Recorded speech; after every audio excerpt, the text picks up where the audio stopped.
பாத்தீங்களா பாத்தீங்களா சார்? காலங்கார்த்தால ஒரு டாக்ஸி எடுத்துக்கிட்டு செங்கல்பட்டுல இருக்க உங்க வீட்டு வரைக்கும் எதுக்கு வந்தோன்னு இப்ப புரிஞ்சுதா? பாருங்க, உங்களுக்கு சொந்தமான நிலத்தை அத்துமீறி ஆக்கிரமிப்பு பண்ணிருக்காங்க. இனிமே இந்த நிலம் உங்களுக்கு இல்ல. என்ன பாத்துக்கிட்டே இருக்கீங்க? உள்ள போய் சாமான் செட்டோட எல்லாத்துக்கும் வெளில போடுங்க சார்.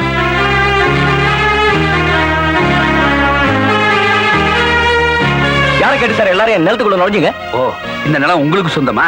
சார் உட்காந்து எழுந்துரு. அதெல்லாம் தேவையில்லை. கேட்ட கேள்விக்கு முதல்ல பதில் சொல்லுங்க சார். ரொம்ப கோவமா இருக்கீங்க. கூட்டிட்டு சாப்பிடுங்களா? கூட்டிட்டு கொண்டாப்பா. கூட்டிட்டு வேணா ஒரு மண்ணு வேணாம். முதல்ல எல்லாரும் இடத்த காலி பண்ணுங்க. தம்பி, எனக்கு மெட்ராஸ்ல 4 பங்களா இருக்கு.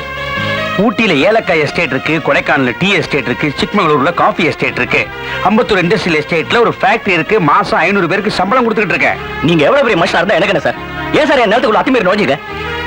தம்பி, நான் காரணத்தை சொல்றேன், அப்புறம் நீங்க ஒரு முடிவு வருவீங்க. நீங்க ஒரு காரணமும் சொல்ல தேவையில்லை. All of you please get out. எல்லாரும் வெளில போங்க. காலி பண்ண முடியாதுடா. உன்னால முடிஞ்சதை பாத்துக்க. சார், ஒருத்தரோட நிலத்தை இன்னொருத்தர் ஆக்கிரமிப்பு செய்யறது சட்டப்படி குற்றம். எனக்கு சட்டம் தெரியும்டா. உன்னால முடிஞ்சதை பாத்துக்கன்ட்டல்ல. சார், இது என்னோட நிலம் சார். இங்கேயே தான் இருக்கும். யாரும் எடுத்துட்டு போக மாட்டாங்க. முதல்ல வெளில போ sir. No explanation. Get out. அவங்கிட்ட இருந்து சார் பேச்சு வேண்டி இருக்கு. வாங்க போலீஸ் ஸ்டேஷன் போய் போலீஸ் கூட்டு வருவோம்.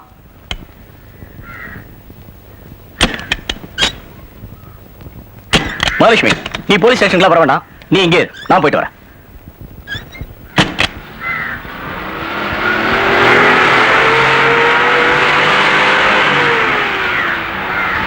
நடந்ததையெல்லாம் பாத்தீங்களா? பார்த்தேனே. இப்ப என்ன பண்ண போறீங்க? என்ன தாய்க்குணம் எப்பவுமே கைவிடாத. என்ன சொல்றீங்க? பாரிஜாதம். மாமா, இது ரொம்ப அராஜகம். பிளாட்ஃபார்ம் தான் அரசாங்க சொத்து, பாரிஜாதம் கூட அரசாங்க சொத்து. அவளை எதுக்கு கூப்பிடுறீங்க? நான் அவளுக்கு தாய் மாமன்டாக்கண்ணா. அதனால அவளை பெற்ற அப்பா அம்மா கூட பிறந்த அண்ணங்க அவங்களை விட தாய்மாமா ஒரு பெருசா? பெருசுன்னு அவன் நினைச்சதுனாலதான் கண்ணா ஊருக்கு எனக்கு அவன் லெட்டர் போட்ட. அதனாலதான் நான் கிளம்பியா வந்தேன். பிரசன்ன வெங்கடேச பெருமாள் கோவில்ல அந்த வெங்கடாஜலத்தோட எனக்கு எப்படியாவது கல்யாணம் பண்ணி வைங்கன்னு கைய பிடிச்சுக்கிட்டு கெஞ்சினா. வெங்கடாஜலம் யார் தெரியுமா? அவளுடைய காதலன்.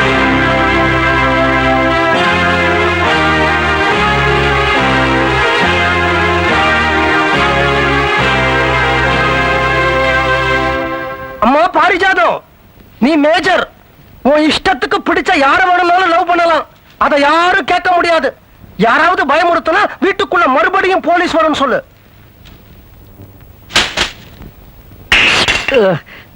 எனக்கு நிறைய வேலை இருக்கு. இன்னும் 5 நிமிஷத்துல நீ வெளியில வந்தேன்னா வர ஞாயிற்றுக்கிழமை உனக்கு கல்யாணம் பண்ண வேண்டியது என்னுடைய பொறுப்பு. ஆமா, வீட்டுக்குள்ள இருக்கிறவங்க சும்மா இருந்தா அப்படி. கூட்டணி ஆட்சியை யாராவது கவுக்க நினைச்சா அந்த கட்சியை பத்தின எல்லா ரகசியங்களும் வெளியில வந்துடும். ஐயோ, ஏண்டி இந்த வீட்டு சொத்தை மூக்க பிடிக்க 3 வேலையும் கொட்டிக்கிட்டு இந்த வீட்டுல இருக்கிறவங்களுக்கு தெரியாம மாமனுக்கு லெட்டர் எழுதி துரோகம் துரோகம். போடி வெளியே. இனிமே ஒரு நிமிஷம் கூட நீ இந்த வீட்டுல இருக்க கூடாது. போடி போடி. கிளம்பியாச்சா? முதல்ல நீ கிளம்புடி. பெத்த வயிறு கலக்கிக்கிட்டு வருது. கிளம்பு கிளம்பு. நில்லு சரங்கபாணி. அவளை வெளியில அனுப்புறதுல எனக்கு சம்மதம் தான். ஆனா இப்ப வேண்டாம். ஞாயிற்றுக்கிழமை சாயங்காலம் ராகுகாலத்துக்கு அப்புறமா அனுப்புவோம். இன்னுமா கலப்பல? ஐயோ ஐயோ சாரங்கபாணி, வெளியில அனுப்புறதுன்னு முடிவெடுத்ததுக்கு அப்புறம் ஞாயிற்றுக்கிழமை ராகுகாலத்துக்கு அப்புறம் என்னடா? இப்பவே அனுப்பிச்சிடலாம்டா. போய் தொலையண்டி. பாரிஜாதம், என்னுடைய இந்த மேல் துண்டை தாண்டி ஒரு அடி எடுத்து வச்சேன்னா கொலையே விடும்.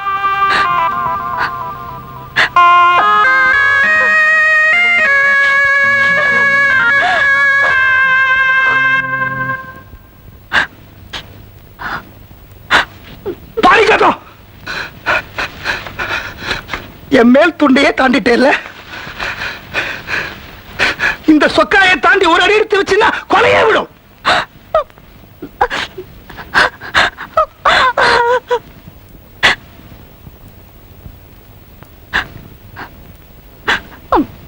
பாரிஜாதம், இந்த வேட்டையை தாண்டி ஒரு அடி எடுத்து வச்ச கொலையே விடும்.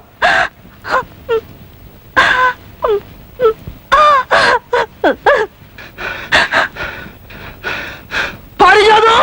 ஐயோ அப்பா, அண்டர்வேர்லாம் கைட்டிடாதீங்க. எப்போ வீட்டை விட்டு போறதுன்னு தீர்மானிச்சிட்டாலும் போய் தொலைவிட்டோம். கையிடுங்க. நல்லா இனிமே இந்த உலகமே தடுத்தாலும் என் பேரன் உனக்கு தான், நீ என் பேரனுக்கு தான்.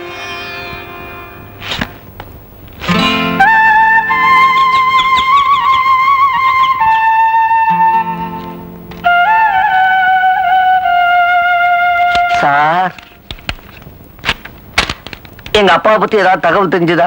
ஏயா நீயே கடத்திக்கிட்டு போய் வச்சுக்கிட்டு இங்க வந்து நடிக்கிறியா? ஜாமீன்ல வெளியே போயிட்டா எங்களால ஒண்ணும் பண்ண முடியாதுன்னு நினைப்பா? யோ கான்ஸ்டபிள்ஸ், இந்த காலத்துக்கு உள்ள படிக்க.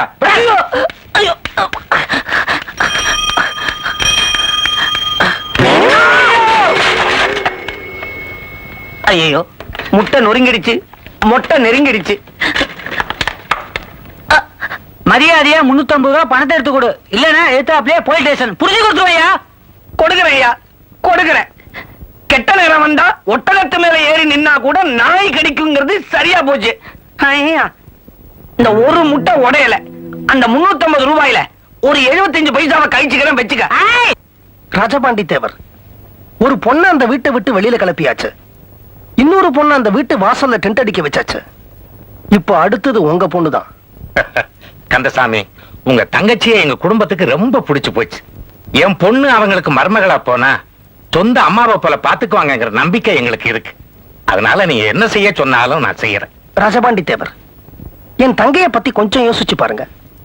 வீட்டுல 12 வருஷமா பேசாத புருஷன், ஒரு செருப்பு இடம் மாறி இருந்தா கூட சிடு சிடுன்னு விடுற மூத்த பையன், வீட்டுல அம்மா பழைய கவிதையா செல்லரிச்சு போய் கிடக்காங்க, அத பத்தி கவலைப்படாம புது கவிதை மோகம் பிடிச்ச அலையிற 2வது பையன், குதிரை மாதிரி வளர்ந்திருக்கிற பொண்ணு. இத்தனைக்கும் மத்தியில நான் சீதனமா கொடுத்த சாமான்கள்ல 85% மாறுவாடி கடைக்கு போயாச்சு. என் தங்கச்சி என்னதான் பொண்ணு சொல்லுங்க? மத்ததெல்லாம் என்னால ஒத்துக்க முடியுது. ஆனா ஒரு புருஷன் 12 வருஷமா பொண்டாட்டிட்ட பேசலன்னா அதுதான் விவகாரமா இருக்கு. அது என்னன்னு நான் தெரிஞ்சுக்கலாமா? தெரிஞ்சுக்கணும், நீங்க கண்டிப்பா தெரிஞ்சுக்கணும். ஏன்னா உங்க பொண்ணை கொடுக்க போறீங்க இல்லையா? என் தங்கச்சி புருஷன் ஒரு உம்மனா மூஞ்சி, தோணன்னு குத்தம் சொல்ற கேஸ். அடுத்தவங்க மனசு எப்படி புண்படும் அப்படிங்கறத பத்தி கவலைப்படாம அதிமேதாவித்தனமா பேசுறதா நினைச்சுக்கிட்டு பேசுற கிராக். ஒரு நாள் அவங்க ஒரு கல்யாணத்துக்கு கிளம்பிக்கிட்டு இருந்தாங்க. சீக்கிரம் கிளம்பு. போரும் போரும், அந்த பொல்லாத அழகை எத்தனை நேரம் கண்ணாடியில பார்க்க போற? கண்ணாடி பாத்திர சுத்து எஞ்சிட போகுது.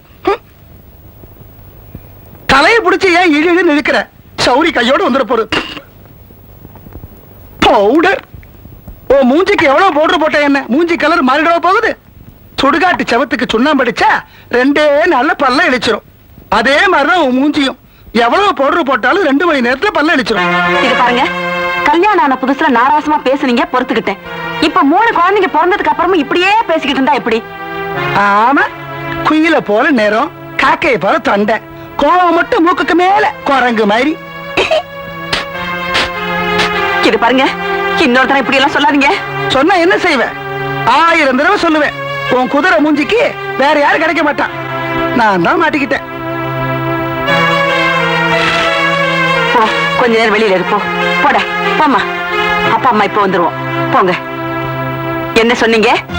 இந்த மூஞ்சிக்கு எந்த இனிச்சவாயம் கிடப்பான்னு சொன்னீங்க இல்ல? ஒரு நிமிஷம்.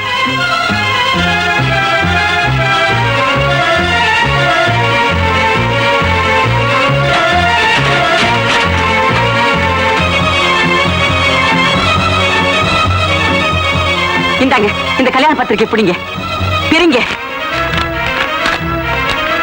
படிங்க. இடது பக்கம் புவனேஸ்வரின்னு என் பேர் போட்டிருக்கா? வலது பக்கம் பாருங்க, என்ன போட்டிருக்கு?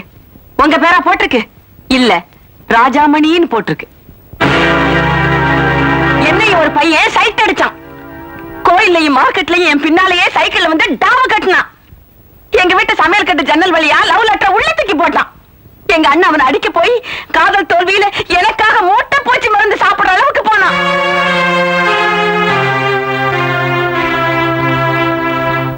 அப்புறம் ஊர்க்காரவங்க எல்லாம் எங்க அண்ணனை சமாதானம் பண்ணி எங்க 2 பேருக்கு கல்யாணம் நிச்சயம் ஆகி பத்திரிக்கை வரைக்கும் வந்தது. ஆனா கல்யாணத்துக்கு முதல் நாள் ஆத்துல குளிக்க போன ராஜாமணி ஆத்தோட போயிட்டான். இனிமையாவது உன் மூஞ்சிக்கு என்ன தவிர வேற எவன் கிடப்பான் அப்படிங்கிற வார்த்தையை மட்டும் சொல்லாதீங்க. ஆமா புவனேஸ்வரி, கல்யாணம் ஆகி 3 குழந்தை பிறந்ததுக்கு அப்புறம் தான் உன்னை ஒருத்தர் சைட் அடிச்சு டாவு கட்டினாங்கிற விஷயத்தையே வெளியில சொல்ற. அவனுக்கும் உனக்கும் கள்ள உறவு இருந்ததா இல்லையாங்கிற உண்மைய எப்ப சொல்ல போற? நான் சாகர போதா? கூறு கட்டத்தனமா பேசக்கூடாது. கல்யாணத்துக்கு முந்தைய அண்ணி ஆம்பளை தொடணும்னு ஆசைப்படுற குடும்பத்துல நான் பிறக்கல. அவன் தான் என்ன சைட் அடிச்சான்னு சொன்ன, நான் அவனை சைட் அடிச்சேன்னு சொல்லல. போதும் பசப்பாதே, இனிமே இந்த ஜென்மத்துல உன்னோட நான் பேச மாட்டேன். உன் கையால சாப்பிட மாட்டேன். உன்னோட குடும்பம் நடத்த மாட்டேன். என்ன பொறுத்த வரைக்கும் என் உயிருக்கு உயிரான இந்த கருப்பு காக்கா இந்த நிமிஷத்தோட செத்து போச்சு. ஐயா சுத்த கூறுகட்ட மனுஷனா இருப்பார் போல் இருக்க. அது சரி, உங்க மேல அவருக்கு என்ன கோபம்? ஏதோ தப்பான ஒரு விஷயம் நடந்துட்டா மாதிரியும் அதை நான் மூடி மறைச்சு கல்யாணம் பண்ணிட்டா மாதிரியும் அவர் நினைக்கிறாரு. அவரை பொறுத்த வரைக்கும் நான் வில்லன் நம்பர் 2. இதுவரைக்கும் உங்க தங்கச்சி மேல இருந்த மதிப்பு மரியாதையும் இப்ப 2 மடங்கா கூடி போச்சு. இனிமே தான் இந்த ராஜபாண்டி தேவர் யாருன்னு நீங்க தெரிஞ்சுக்க போறீங்க.